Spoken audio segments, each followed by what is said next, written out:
तो हेलो दोस्तों, कैसे हैं आप सब? आई होप आप सब अच्छे होंगे, बिंदास होंगे और एकदम झकास होंगे। तो जैसा कि आपको पता है कि हम सॉल्यूशन चैप्टर पढ़ रहे थे और उसमें हमने बेसिक्स टाइप्स ऑफ सॉल्यूशन देखे थे दोस्तों। आज हम कुछ कंसंट्रेशन के टर्म्स देखने वाले हैं। बिल्कुल ही बेसिक आपको समझा रहा हूँ, बिल्कुल ही बेस से, ठीक है? इसमें आपको एक-एक क्वेश्चंस भी कराते जाऊँगा मैं। में वो भी आपको चाहे आपने 11th में फिजिकल अच्छे से ना पढ़ा हो, 11th में आपने मोल कॉन्सेप्ट यदि अच्छे से ना पढ़ा हो, फिर भी आप 12th में इसको आप बहुत अच्छे से समझ जाओगे। क्यों? क्योंकि एक-एक चीज़ मैं आपको बता रहा हूँ और हर एक क्वेश्चन पे, हर एक टॉपिक पे एटलीस्ट 5 टू 10 न्यूमेरिकल्स मैं साथ-साथ कराते जाता हूँ, ठीक है? ताकि आपकी ये प्रैक्टिस हो जाए। तो पढ़ना ऐसे है कि जैसे आप ऑफलाइन क्लासेस ले रहे हो, यानी आपको अपनी नोटबुक में एज़ इट इज़ सब लिखना है। ठीक है? क्वेश्चंस भी लिखने हैं और उसके प्रैक्टिस भी करनी है उसको। ठीक है दोस्तों? स्टार्ट करते हैं। देखो, हमने सॉल्यूशन चैप्टर के अंदर कंसंट्रेशन टर्म्स पढ़ा था और हम आज इस कंसंट्रेशन टर्म्स के बाद आगे पढ़ने वाले हैं। देखो, हम ये पढ़ेंगे कि यार क्या कंसंट्रेटेड सॉल्यूशन क्या होता है और डाइल्यूट सॉल्यूशन क्या होता है। हमें ये पता है कि यदि आपके पास सॉल्यूट की क्वांटिटी यदि एक्सेस अमाउंट में है, सपोज करो कि मान लो कि मेरे पास एक HCl है और इसमें मैंने डाल दिया,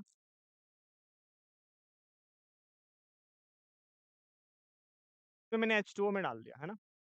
यदि H2O का अमाउंट ज़्यादा होगा, सपोज करो, दैट मीन्स ये क्या है, डाइल्यूट है। और यदि HCl ज़्यादा है, दैट इज़ मीन क्या है, ये कॉन्संट्रेटेड है, बेसिक टर्म है। तो देखो, कॉन्संट्रेशन ऑफ सॉल्यूशन में हम ये देखेंगे, कितना अमाउंट ऑफ सॉल्यूट प्रेजेंट है सॉल्वेंट के कॉन्संट्रेशन के, ठीक है? स्टार्ट करते हैं। तो देखो, डाइल्यूट सॉल्यूशन का मतलब क्या है? जिसमें सॉल्यूट जो होते हैं ना, वेरी स्मॉल क्वांटिटी में प्रेजेंट हो। ठीक है, solution in which solute is present in smaller quantity is called a dilute solution. जिसमें सॉल्यूट वेरी स्मॉलर क्वांटिटी में प्रेजेंट होता है, उसको हम डाइल्यूट सॉल्यूशन कहते हैं। पढ़ा होगा आपने ये सब,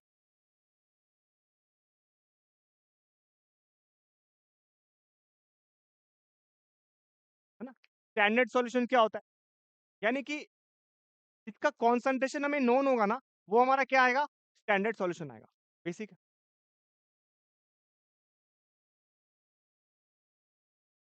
ठीक है? चलो, हम जैसा कि हमने देखा था कि कॉन्सेंट्रेशन टर्म्स क्या होते हैं, इनको हम कैसे समझेंगे।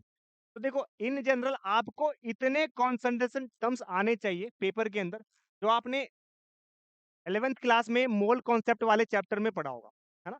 हम इनके बारे में जानेंगे, कॉन्सेंट्रेशन टर्म्स हैं क्या होते हैं, इनके फॉर्मूले क्या होते हैं, कैसे इनको आइडेंटिफाई करते हैं, इनके क्वेश्चंस किस तरीके से सॉल्व करते हैं, हम सारे कुछ जानेंगे, है ना? जैसे कि मास परसेंटेज हो गया, वॉल्यूम परसेंटेज हो गया, मास by volume, parts per million, mole fraction, molality, molarity, normality and formality.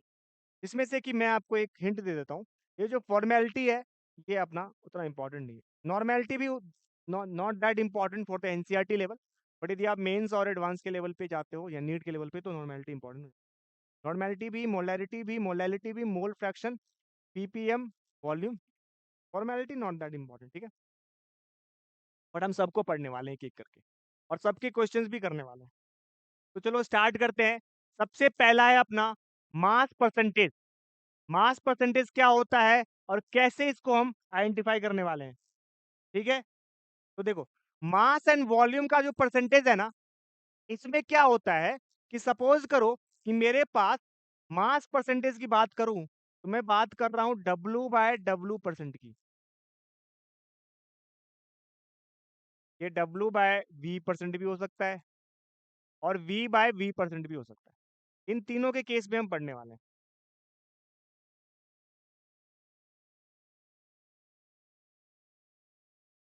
V/V%। तो W/W% का मतलब है सॉल्यूट में टोटल सॉल्वेंट का कितना परसेंटेज अवेलेबल है। सपोज करो मैं आपको ये बोलता हूं कि 25% मेरे पास NaCl है एक्वस सॉल्यूशन के अंदर।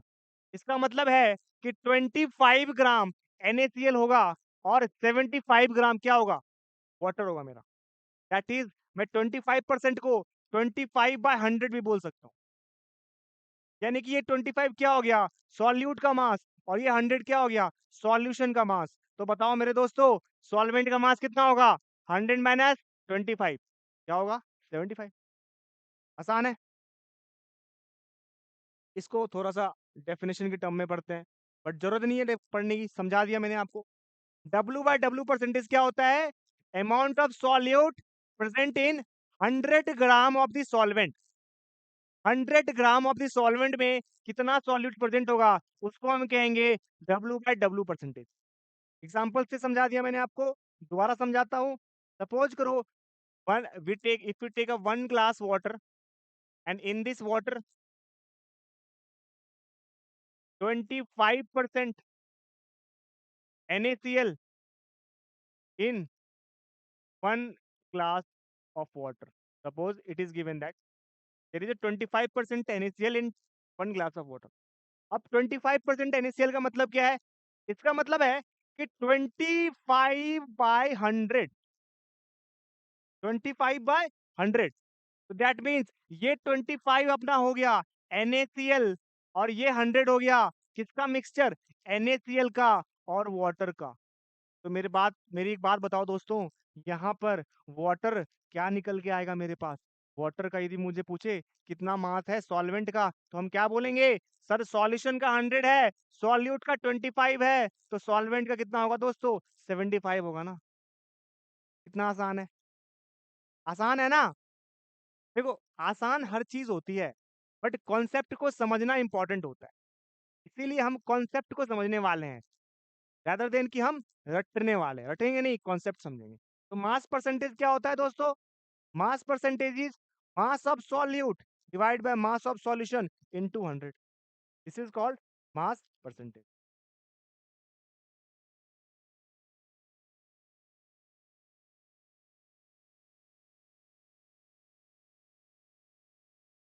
याद रहेगा ये, मास परसेंटेज क्या होगा, mass of solute divide by mass of solution into multiplied by the 100, multiplied by 100। ठीक है, समझ में आ गया। This is called mass percentage, है ना। कोई भी मास परसेंटेज सपोज गिवन है, हम तो ऐसे हम पता कर सकते हैं कि मान लो उन्होंने बोला कि 40% हमारे पास अल्कोहल है इन एक्वस सॉल्यूशन के अंदर। इसका मतलब क्या है कि 40 ग्राम हमारे पास क्या होगा, अल्कोहल होगा, और 60 ग्राम क्या होगा मेरे पास, वाटर होगा। इतना आसान है ना, 100 माइनस 40 60। ठीक है दोस्तों, आगे बढ़ते हैं। अब मास परसेंटेज तो हमने निकाल लिया। अब इसका मतलब है कि यदि 35% ग्लूकोज गिवन है, 35% W/W ग्लूकोज गिवन है मेरे पास, सपोज करो 35% W/W ग्लूकोज का मतलब क्या है, इसका मतलब है कि 35 ग्राम तो मेरे पास ग्लूकोज होगा और 65 ग्राम क्या होगा दोस्तों, वाटर होगा। ठीक है, या जो भी सॉल्वेंट हमारे पास गिवन है। आसान है, बिल्कुल बेस लैंग्वेज में समझा रहा हूँ। 35% यदि गिवन हो तो कैसे निकालोगे, एनसीईआरटी में क्वेश्चंस गिवन है।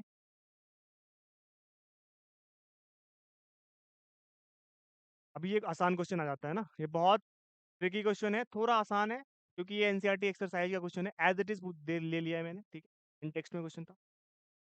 इसको ध्यान से देखो क्या कह रहा है, calculate the mass percentage of benzene and carbon tetrachloride if 22 gram of benzene is dissolved in 122 gram of tetrachloride.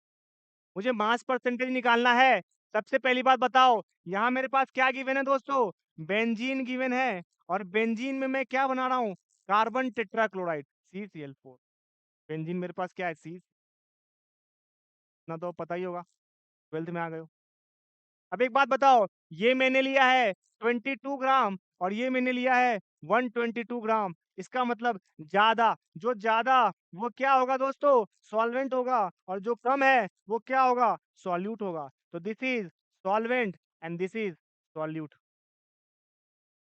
तो सॉल्यूशन क्या होगा, solute plus solvent.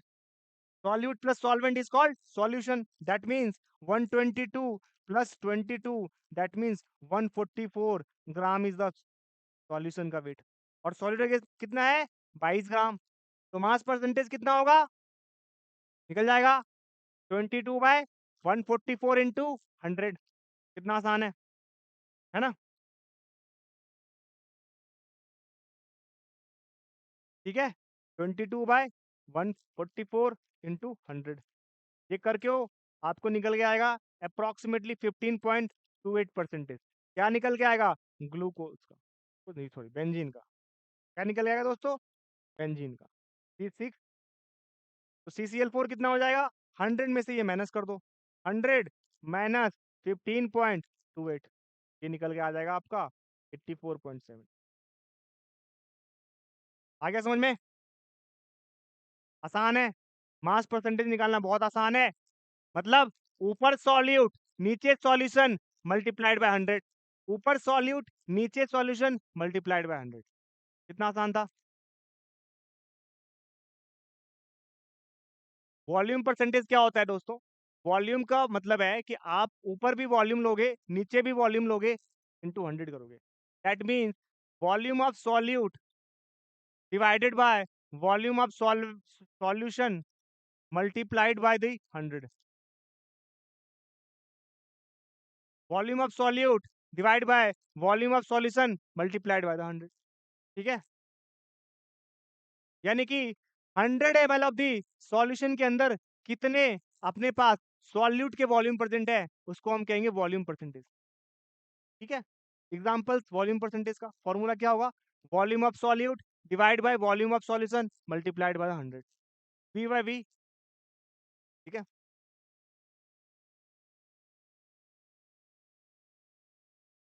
10% of ethanol मेरे से पूछा गया है, तो 10% ऑफ इथेनॉल क्या होगा।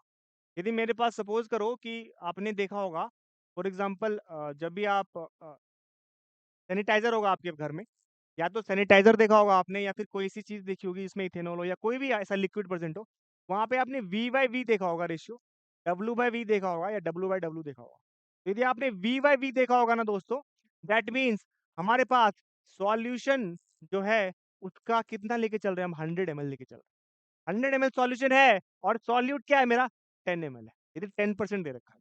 तो 10% इथेनॉल का मतलब क्या है, 10 डिवाइड बाय 100। ऊपर वाला क्या होगा दोस्तों, ऑलवेज याद रखना सॉल्यूट होगा, और नीचे वाला क्या होगा दोस्तों, ऑलवेज याद रखना सॉल्यूशन होगा। ऊपर वाला क्या है दोस्तों, सॉल्यूट है, और नीचे वाला क्या है, सॉल्यूशन है। That means 10 ml of the ethanol is present in 100 ml of the solution. समझ में आया, यही चीज लिखी। 10% इथाइल अल्कोहल हमारे से पूछा गया। Ethyl alcohol in general sanitizer में यूज होता है। 10% ऑफ इथाइल अल्कोहल क्या है, मान लो ऐसा अल्कोहल ऐसा सैनिटाइजर जहाँ पे 10% इथाइल अल्कोहल ले लिया मैंने। ठीक है, इसका मतलब क्या है, हमारे पास वॉल्यूम परसेंटेज यदि 10% दे रखा है, इसका मतलब 10 ग्राम मेरे पास इथाइल अल्कोहल है और 90 ग्राम मेरे पास क्या है, वाटर है ना, अभी बताया मैंने। तो 10 ml क्या है, इथाइल अल्कोहल, और 90 ml क्या है, वाटर, C2H5OH। और ये क्या है, कौन है। यदि वॉल्यूम परसेंटेज की बात करें तो ऐसे आप निकाल सकते हो, इथाइल अल्कोहल की 10% गिवन है तो। अब हम बात करेंगे W/V के बारे में। W/V, W/V, कुछ नहीं करना, ऊपर सॉल्यूट नीचे सॉल्यूशन तो होगा ही, ऊपर वेट ऑफ द सॉल्यूट होगा और नीचे वॉल्यूम ऑफ द सॉल्यूशन लेके चलोगे। इतना ही करो दिमाग में और कुछ नहीं करना। W/V, ज्यादा फॉर्मूले नहीं याद कर रहे हैं। जिंदगी वैसे ही कॉम्प्लेक्स है दोस्तों, उसको और कॉम्प्लेक्स क्यों करना। ठीक है ना। तो मतलब आसान शब्दों में, आसान भाषा में अमन सर आपको चीजें सिखा रहे हैं, तो सीखते जाओ। और ये याद रखना, पढ़ाई करते टाइम देखो, फिजिक्स में लो स्ट्रेस, यदि नीट वाले बच्चे हो, बायो वाले बच्चे हो तो बायो में लो स्ट्रेस, यदि मैथ वाले बच्चे हो तो मैथ में लो स्ट्रेस। केमिस्ट्री में मैं लेने नहीं दूंगा स्ट्रेस, क्योंकि मैं आपको इतनी आसानी से चीजें बताऊंगा कि समझ में आ जाएगी। अपना सिलेबस भी छोटा है केमिस्ट्री का, है ना? और आसान भी है, और बाकी सिलेबस लंबे होते हैं, तो उनमें ज़्यादा ध्यान दो। हमारे में तो हमारे लेक्चर देखो सही से आपका काम हो जाएगा। सारे क्वेश्चन भी यही करवा रहा हूँ, बस समझते जाओ, ट्रिक देखते जाओ कैसे करते हैं सर। मज़ा आ जाएगा, केमिस्ट्री में स्वाद आने लगेगा दोस्तों। स्वाद लेनी है, तो किसके पास आओगे? अमन सर के पास आओगे। चलो स्वाद लेते हैं, मिल के स्वाद लेते हैं दोस्तों। Mass by volume, M by V क्या होता है? अभी हमने बात करी थी कि amount of solute in gram in 100 ml of the solution, है ना? यानी कि ऊपर तो हमारा सॉल्यूट ही होगा और नीचे हमारा क्या होगा? सॉल्यूशन रहेगा। ऊपर सॉल्यूट, नीचे सॉल्यूशन। ऊपर सॉल्यूट क्या है? 100 ml of the solution, solvent given है मेरे पास 100 ml सॉल्यूशन का, और सॉल्यूट कितना है भाई? जितना मास है ना? तो इसका फॉर्मूला क्या होगा? Mass of solute divide by volume of solution into 100। आसान है, कुछ नहीं करना। W बाय V याद रखो यार, इतना क्या सोचना। ऊपर सॉल्यूट, नीचे सॉल्वेंट, सॉरी सॉल्यूशन। तो इसका मतलब क्या है? मास किसका लोगे? सॉल्यूट का, और वॉल्यूम किसका लोगे? सॉल्यूशन का। आसान है, इनटू 100 हो गया अपना। 10% डब्ल्यू बाई पूछा गया, तो 10% का मतलब क्या है? 10/100। इसका मतलब क्या है दोस्तों? 10 ग्राम क्या है अपना? सॉल्यूट है, और 100 ml क्या है अपना? आसान है।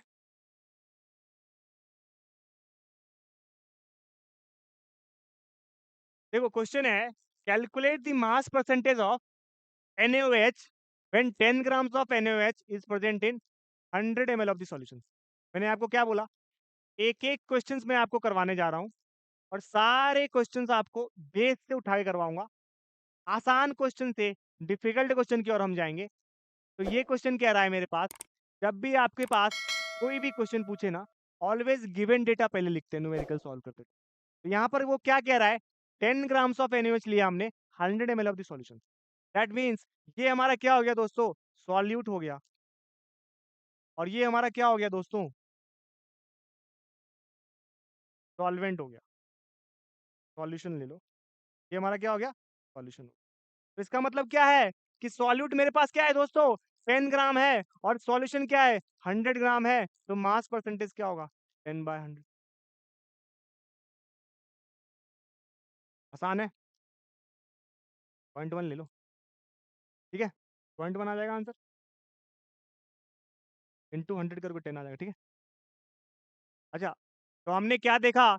Mass by W by W देखा है, डब्ल्यू बाय वी देखा है, और वी बाय वी देखा, तीनों देख लिया। अब हम देखते हैं पीपीएम। पीपीएम का मतलब क्या होता है दोस्तों? पीएम नहीं, प्राइम मिनिस्टर नहीं, parts per million. Parts per million के बारे में हम बात करेंगे कि पार्ट्स पर मिलियन होते क्या हैं। ये जनरली बच्चों को थोड़ी सी दिक्कत देते हैं, थोड़ा सा प्रॉब्लम क्रिएट करते हैं, बट प्रॉब्लम की बात नहीं है जब कौन है आपके साथ? अमन सर है।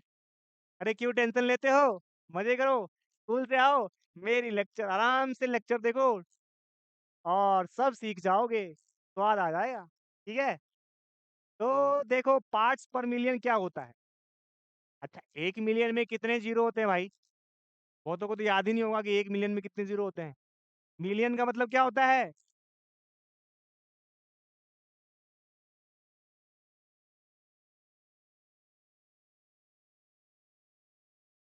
ठीक है,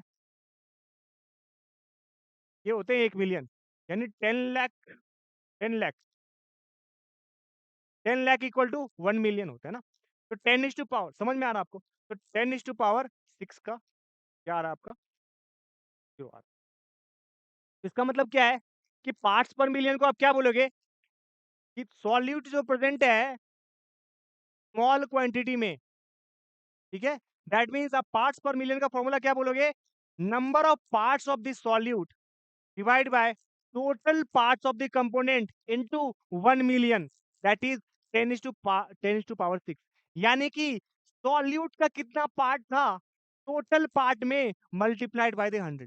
सोचो, सॉल्यूट का कितना पार्ट था टोटल पार्ट में, मल्टीप्लाइड बाय द 100। यानी कि ऊपर सॉल्यूट ही ले रहे हैं दोस्तों, और नीचे क्या ले रहे हैं? सॉल्यूशन ही ले रहे हैं। टोटल मतलब सॉल्यूट प्लस सॉल्वेंट ना, क्या सॉल्यूशन ही है ना दोस्तों। यानी ऊपर कितना पार्ट था सॉल्यूट का, नीचे सॉल्यूशन में कितना पार्ट था, मल्टीप्लाइड बाय 1 मिलियन दोस्तों, क्योंकि इसका नाम क्या है, पार्ट्स पर मिलियन, तो 1 मिलियन तो आएगा ही। ठीक है दोस्तों, तो 1 मिलियन तो ऑलवेज रहेगा। तो इसका मतलब पार्ट्स पर मिलियन का आप क्या बनाओगे, तो पार्ट्स पर मिलियन को बनाओगे number of parts of the component divide by total number of the parts of all the component into 10⁶। इससे ये एनसीईआरटी में ना एक दो क्वेश्चन गिवन है आपके ना, ये वेरी वेरी इंपॉर्टेंट जाता है, very very very very very very important. यदि आपको कुछ भी समझना हो तो इसको जरूर समझ लेना, क्योंकि एक क्वेश्चन हो सकता है एनसीईआरटी सीबीएसई आपसे पूछ दे, या नीट वाले पूछ दे, या जेई मेंस में पूछ दे। तो ये जरूर आपको देखनी है, पार्ट्स पर मिलियन कैसे होता है ना, कुछ नहीं करना, सॉल्यूट बाय सॉल्यूशन ही करना है, और 1 मिलियन से डिवाइड करना है 10⁶ से। आसान है दोस्तों। पार्ट्स पर मिलियन वही है कि कितना डिजोल्व हो रहा है वाटर में, केम में इसको करते हैं। आपने देखा होगा कि पॉल्यूटेंट्स के जो कॉन्सेंट्रेशन होते हैं, कोई बच्चा यदि दिल्ली में रहता है, मुंबई में रहता है, चेन्नई में रहता है, दिल्ली वाले बच्चों को खासकर ये पता होगा, जो पॉल्यूशंस होते हैं ना, वो इन जनरल पीपीएम में मेजर करे जाते हैं। कितने पार्टिकल्स है, एसपीएम सस्पेंडेड पार्टिकुलर, समझ, कितने पार्टिकुलर हैं आपके, कितने पार्टिकल्स प्रेजेंट है हमारे पास, किसके, समझ में आया? उसको हम इन जनरल पीपीएम में एक्सप्रेस करते हैं। तो एटमॉस्फेरिक पॉल्यूशन जो होता है कॉन्सेंट्रेशन, उसको हम किस में पीपीएम में एक्सप्रेस।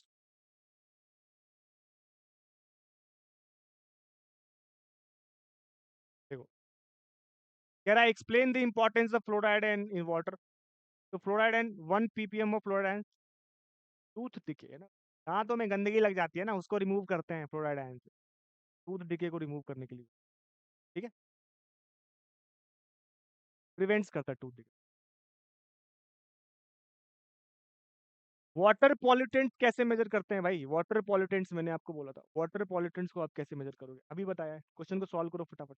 वाटर पॉल्यूटेंट्स को कैसे मेजर करोगे, अगला क्वेश्चन। अब हम मोल फ्रैक्शन के बारे में पढ़ने वाले हैं। मेरा वाटर पॉल्यूटेंट है 1.5 ppm of fluoride ions water leads to, है ना, तो पीपीएम में ही मेजर करोगे आप वाटर के पॉल्यूटेंट्स। आंसर क्या आएगा, आगे देखो, मोल फ्रैक्शन की बात करते हैं।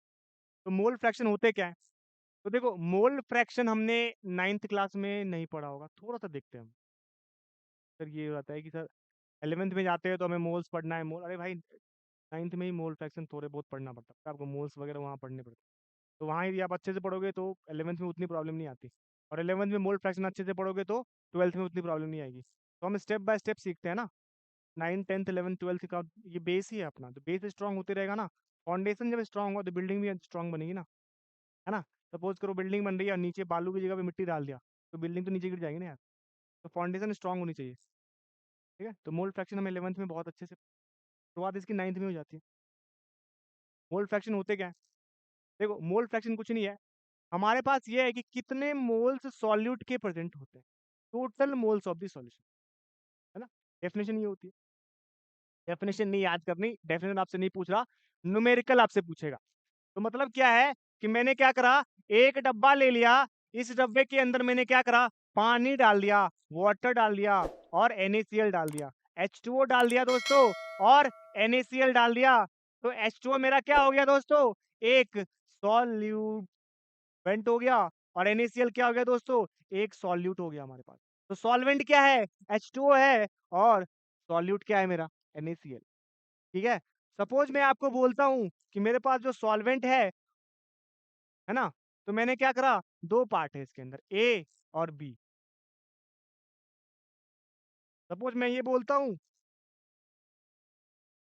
ए मेरा क्या है दोस्तों, एक सॉल्यूट है, और बी मेरा क्या है दोस्तों, एक सॉल्वेंट है।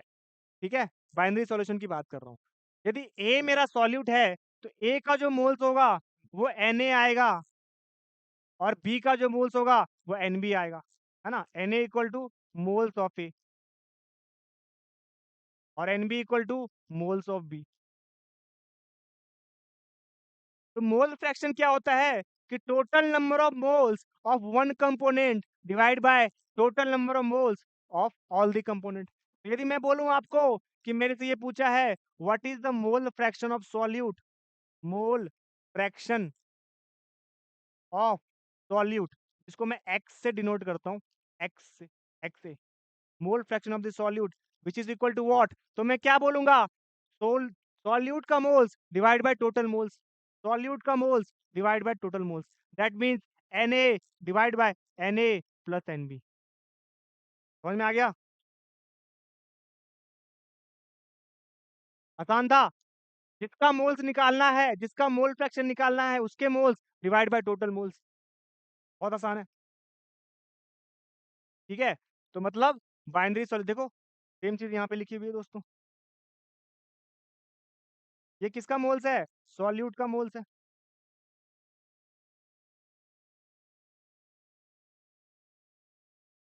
ये किसका मोल्स है दोस्तों?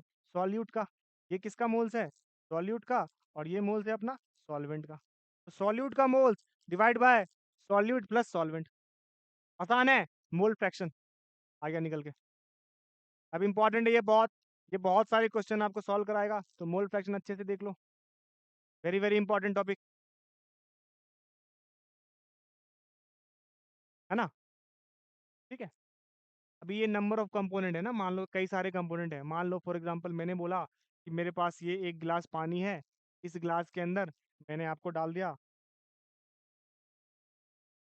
मैंने ए कंपोनेंट डाला, मैंने बी कंपोनेंट डाला, मैंने सी कंपोनेंट डाला और मैंने डी कंपोनेंट डाला, बहुत सारी चीजें डाल दी इसके, है ना। तो इसका मतलब क्या है, सबका मोल्स क्या होगा? Na होगा, Nb होगा, Nc होगा और Nd होगा, होगा ना भाई। तो यानी कि यदि मेरे को मोल फ्रैक्शन ऑफ ए पूछा जाए तो मैं क्या बोलूंगा, ए का मोल्स डिवाइड बाय ए का मोल्स प्लस बी का मोल्स प्लस सी का मोल्स बस डी का मोल्स, टोटल मोल्स बोल दिया मैंने। ऐसे मैं सबको कैलकुलेट कर लूंगा, है ना। आसान है। ठीक है, मोल फ्रैक्शन का यूटिलाइजेशन क्या होता है कि फिजिकल प्रॉपर्टीज ऑफ इस सॉल्यूशन में वेपर प्रेशर वगैरह में करते हैं। अच्छा, मोल फ्रैक्शन एक रेशियो है, तो इसकी क्या होगी, कोई यूनिट्स नहीं होगी। रेशियो को यूनिट होता है, ऊपर भी मोल नीचे भी मोल, तो कैंसल आउट कर जाएगा ना, तो that means it has no units, है ना। और अच्छा, टेम्परेचर पे क्यों डिपेंड करेगा भाई, कोई रीजन ही नहीं है, कुछ भी कुछ भी। ठीक है, तो इसका मतलब it has no unit, mole fraction समझ में आया। ठीक है, तो मोल्स क्या होता है, जिसका मोल्स निकालना है डिवाइड बाय टोटल मोल्स, है ना। मोल परसेंटेज निकालनी हो तो मोल फ्रैक्शन को 100 से मल्टीप्लाई कर दो, ठीक। ये भी उतनी इंपॉर्टेंट है। अभी क्वेश्चन पे आते हैं। मैंने आपको क्या वादा किया था, एक एक क्वेश्चन करवाने वाला हूँ। ये एनसीईआरटी का क्वेश्चन है, जो सीबीएसई ने एक बार हूबहू पूछ दिया था, तो इसको सॉल्व करेंगे। तो दोस्तों, मैंने क्या बोला, जो वादा किया था निभाना पड़ेगा, सुना है ना, जो वादा किया है निभाना पड़ेगा। तो अमन सर ने जो वादा किया है अपने दोस्तों को, वो तो निभाऊंगा ही। और वादे में कौन सा वादा था कि एक एक क्वेश्चन, ऐसा नहीं है कि फिजिकल केमिस्ट्री पढ़ रहे हैं तो थ्योरी पढ़ेंगे, एक नहीं, एक एक एनसीईआरटी के क्वेश्चंस, एक एक आपके न्यूमेरिकल्स, सब सॉल्व करवाऊंगा आपको यहीं पे, क्लास में ही सॉल्व होगी ये सारी चीजें। लेक्चर देखो, बस काम हो जाएगा आपका। इतना तगड़ा चैप्टर होने वाला है ये आपका, ध्यान देना, मजा आ जाएगा, स्वाद आ जाएगा। क्वेश्चन कह रहा है, calculate the mole fraction of H2SO4, calculate the mole fraction of H2SO4 in a solution containing 98% H2SO4 by mass। H2SO4 कितना है? 98% है। इसका मतलब क्या है दोस्तों, कि जैसे ही आपको 98% H2SO4 दे दिया गया, आप ऑलवेज याद रखना दोस्तों कि 98% है, इसका मतलब 98 ग्राम क्या है मेरे पास, H2SO4। ठीक है, 98 ग्राम क्या है, H2SO4 है। और वाटर कितना होगा, टोटल वेट कितना होगा, 100 होगा ना, 98/100 है। याद है मैंने आपको बताया था, ऊपर सॉल्यूट होगा दोस्तों, तो और नीचे क्या होगा, सॉल्यूशन होगा। तो जब सॉल्यूट 98 है तो सॉल्यूशन कितना है, 100 है ना, तो सॉल्वेंट कितना होगा, 100 माइनस 98 क्या होगा दोस्तों, ये तो होगा। तो सॉल्यूट निकल के आ गया 98, और ये निकल के आ गया अपना। ठीक है, चलो अब देखो, हमें नंबर ऑफ मोल्स निकालना है। तो यदि H2SO4 हमारे पास गिवन है, H2SO4 का मॉलिक्यूलर मास कितना होगा? इसका मॉलिक्यूलर मास कितना होगा? मॉलिक्यूलर मास आपको गिवन होता है, बट आप कुछ याद कर लो कुछ के मॉलिक्यूलर मास। जैसे कि हाइड्रोजन के आपके 1 होते हैं, ठीक है? ऑक्सीजन के आपके पास कितने हैं? 16 है और सल्फर के कितने हैं? 32 हैं।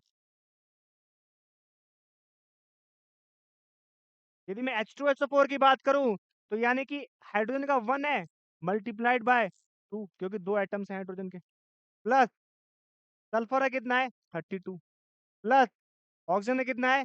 16 और कितने ऑक्सीजन के एटम्स हैं? 4। समझ में आया ये कैसे किया? हाइड्रोजन का 1 होता है मास, 2 हाइड्रोजन के एटम है इंटू 2। सल्फर का मास कितना है दोस्तों? 32। ऑक्सीजन का मास कितना है? 16 और 4 एटम है तो 16 इंटू 4। तो टोटल कितने आ गए? 98 ग्राम। ऐड करोगे तो 98 ग्राम आ जाएगा। तो 98 ग्राम हमारे पास क्या आ गया? मोलर मास आ गया। क्या आ गया? Molar mass. क्या आ गया ये? 98 ग्राम। तो मोलर मास कितना आ गया? 98 ग्राम। तो आप देखो मेरे पास इसका गिवन मास भी 98 है और मोलर मास भी 98 है। तो मेरे पास H2O का मोल्स कितना आ जाएगा? मोल्स क्या होता है दोस्तों? Mass by molar mass. मास, समझ में आया? यानी कि जो मास गिवन हो डिवाइड बाय जो उसका मॉलिक्यूलर मास है ना? Given mass by molecular mass. तो गिवन मास कितना है मेरे पास? 98, 98 ग्राम और मॉलिक्यूलर मास कितना है? 98। तो टोटल मोल्स कितने आ गए? 1। ठीक है? अब मोल्स ऑफ H2O मेरे पास कितने आ गए? 1 आ गए। सॉरी, मोल्स ऑफ H2SO4 कितने आ गए दोस्तों? 1 आ गए। तो H2SO4 मेरे पास, यदि मेरे पास ये 1 मोल है तो मैं H2O का मोल निकालने वाला हूँ। H2O का मोल कितना है? तो H2O जो था ना मेरा, इसका मॉलिक्यूलर मास होगा, हाइड्रोजन में कितना होता है दोस्तों? 1 होता है। ऑक्सीजन में कितना होता है? 16 होता है। देखो, तो इसका मतलब क्या है? H2O का मतलब क्या है? 1 इंटू 2 प्लस 16, क्या ये 18 नहीं हो जाएगा? बोलो दोस्तों, 18 हो जाएगा ना? 18 ग्राम। ठीक है? तो number of moles of H2O क्या होगा? Given mass by molar mass. तो गिवन मास कितना है? 2। मोलर मास कितना है? 18। तो क्या आएगा? 1/9 ही आएगा ना? तो यानी H2O का मोल्स कितना आ गया? 1/9 आ गया। और वॉट H2O से पूरा कितना था? 1 था। तो मोल फ्रैक्शन क्या होगा? यदि मैं H2SO4 की बात करूं तो H2SO4 का मोल्स डिवाइड बाय H2O का मोल्स प्लस H2SO, यानी कि 1/1 प्लस 1/9। आंसर आ गया 0.9। कितना आसान है दोस्तों, एक एक न्यूमेरिकल आपको इजी लैंग्वेज में समझाया मैंने। ठीक है, तो मैं वही कह रहा हूँ। अच्छा, एनसीईआरटी क्वेश्चन है, this is the NCERT question और this is very important because this will clear your concept of mole fraction, है ना? तो इसको अच्छे से समझ लो और करना, है ना? ठीक है, तो मोल फ्रैक्शन के हमने एक क्वेश्चन देखे, और भी क्वेश्चन देखें? एक और देखें, एक और क्वेश्चन देखते हैं।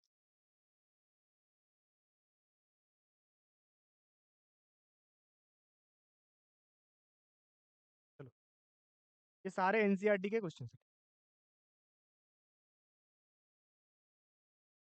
मोल फ्रैक्शन हमने कैलकुलेट कर लिया। अब यदि H2SO4 का मोल फ्रैक्शन हमने बना लिया है, याद रखना ये चीज़ दोस्तों, चैप्टर बहुत आसान है, आपको बस प्रैक्टिस करनी है।